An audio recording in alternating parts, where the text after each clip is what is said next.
I've lived in Alabama. I've lived in a house, an apartment. I stayed in Minneapolis.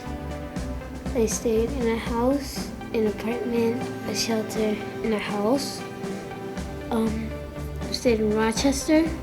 I stayed in a shelter and in a motel. Each year, between 250 and 300 students within Rochester Public Schools are identified as lacking stable housing.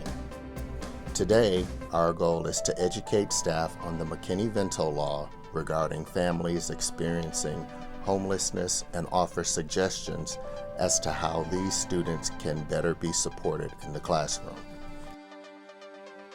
She gives us what we need. She got me new clothes. My name is Melissa Brandt, and I'm the Students in Transition Coordinator for Rochester Public Schools. It's amazing the difference the small things can make for a student. Hygiene products so they can shower through the course of the day, or school supplies so they're able to get their work done, a pair of tennis shoes so they can fully participate in gym. Transportation to and from their school is a big deal for students. Any of those things can mean the difference between a student graduating and a student not graduating. The Mckinney Vento Act defines homeless children as those who lack a fixed, regular, and adequate nighttime residence.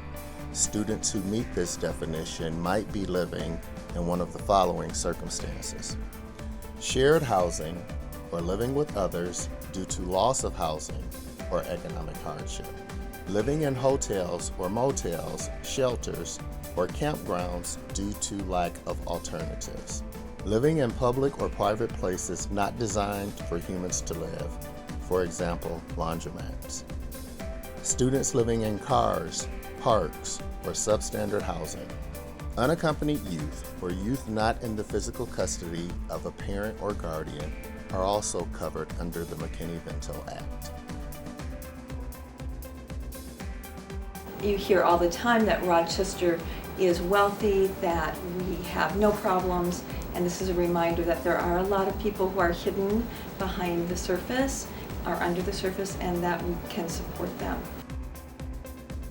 To meet the obligation of the federal law, Rochester Public Schools assists in transition or homeless students with the following services: immediate enrollment, transportation to enrollment and registration appointments, assistance with school supplies, scholarships for school activities, free breakfast and lunch at school, and access to a school social worker. Just that direct line and that direct name of call Melissa at the school district or call Mrs. Jonas, the school social worker at Sunset Terrace. And I think that just helps build some trust and rapport with families. What can you do to help?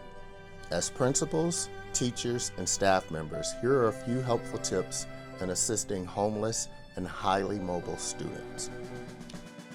Welcome students and give them a sense of belonging.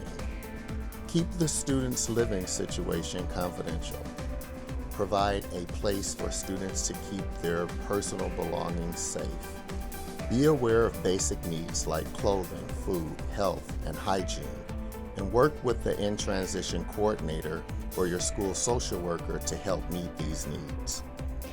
Rochester has many resources, and if the family is willing and able to say, yes, we're in transition, it's amazing what we can find for them. Simple things from school supplies to the backpack program to a winter coat or snow pants is a big deal at elementary school. And if we know and identify families, we have a tremendous response, even from staff generosity, at getting kids what they need. I can empathize with my colleagues when they have a lot of mobile students coming in and out of their classroom. We have a lot of great resources in this district, and if you feel like you need support, I would encourage you to contact your school counselor or our IT coordinator in our district.